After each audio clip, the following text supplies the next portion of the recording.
Hey guys, welcome back. Part 3, we're talking about PCBs and how to get them made. This is a short, I know it keeps growing longer and longer, a short series on how to make a custom PCB for a macro pad in preparation for the longer, more in-depth project that I'm working on and filming, building a custom macro pad for Final Cut. So in the last video, we looked at how to the quick overview of the schematic process. Now we're going to pop into EasyEDA and go over the PCB design. So let's do that. Here we've left off on the schematic and we need to save. All right, so now we are at the so now we're at the schematic view and we're going to go to the PCB view. What we want to do first, you want to save your project. Then we go to Design and Convert Schematic to PCB. There are unfinished nets. Do you want to check the nets first? Yes, we'll check the nets. On the left-hand side, you'll see all of these warning flags.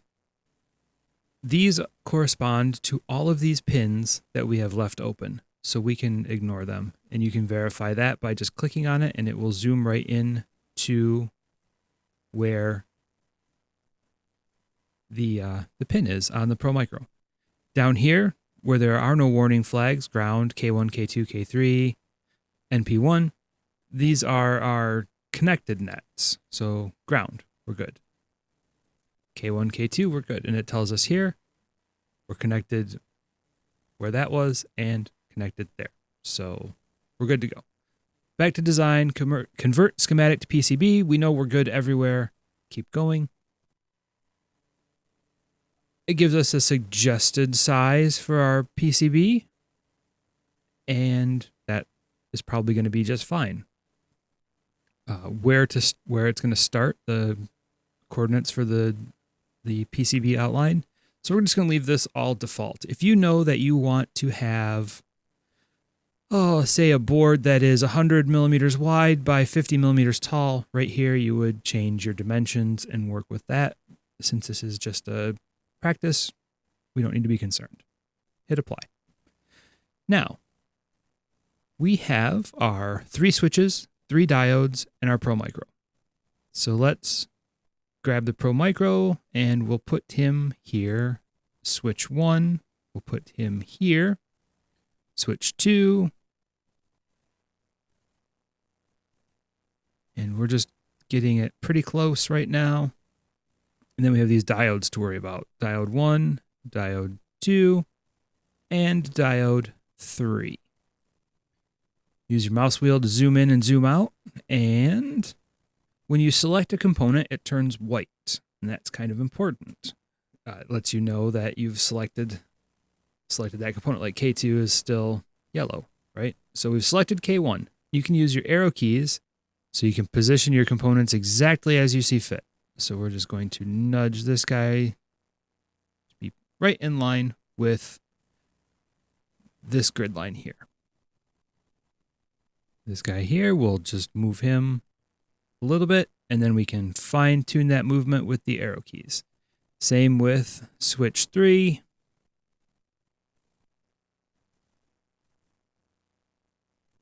And fine tune with the arrow key. Now, we've run off the board. Not a problem. We can highlight, and if you fully highlight something, it highlights. If you partially highlight something, it doesn't. See, we didn't grab that Pro Micro. Now we can use our arrow keys to nudge ourselves over here. Now we're fully on the board. Where you put your diodes is completely up to you. I tend to like them horizontal. So we're going to format, rotate right. I tend to like them in an orientation like this. And we'll put it outside of the yellow bounds for where the switch contacts the board, but kind of within the bounds for the switch. And you can be as precise with this as you please. Whoops. Control Z to undo.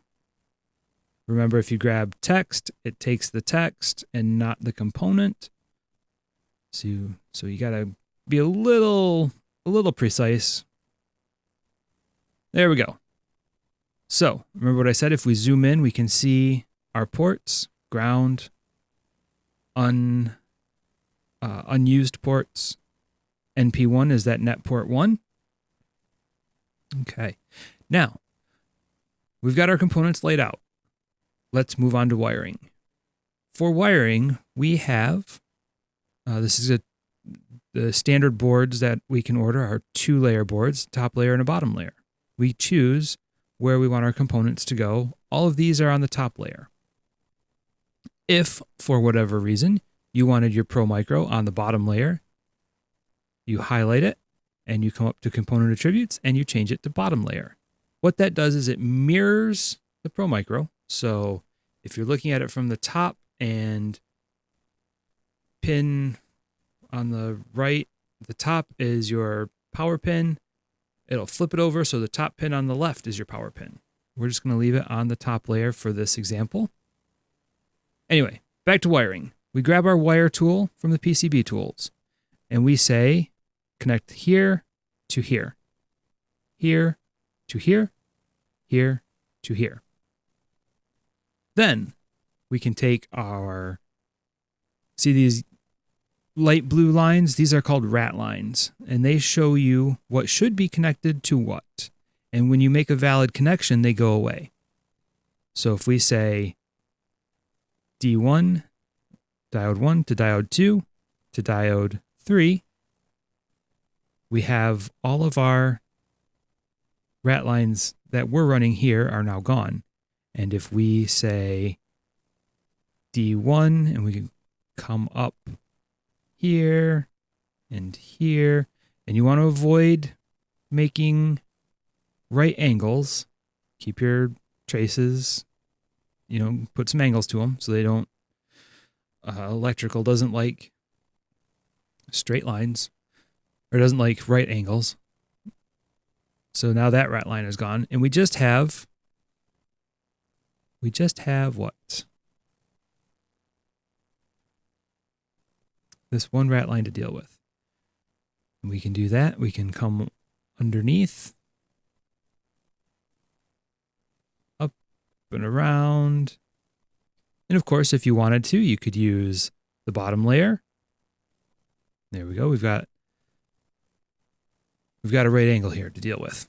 So right click will get you out of the wiring tool, and right click will get you out of the wiring tool. And when you hover over a wire, it will turn gray.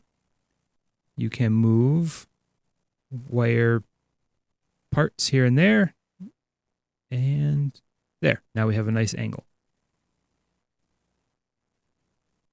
So that is it as far as wiring goes. Of course, this circuit won't do anything with these two switches because they aren't connected anywhere.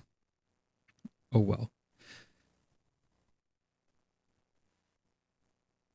That is the quick overview of wiring in EasyEDA. Of course, you can get way into it, and in the Final Cut controller project, we do get into it. We have wires on the top, or well, I guess they're traces, not wires. Traces on the top layer, traces on the bottom layer, components on the top layer, components on the bottom layer. In the next video, I will show you the quick and easy way to order PCBs. All right, guys, thank you very much, and we will see you on the next one.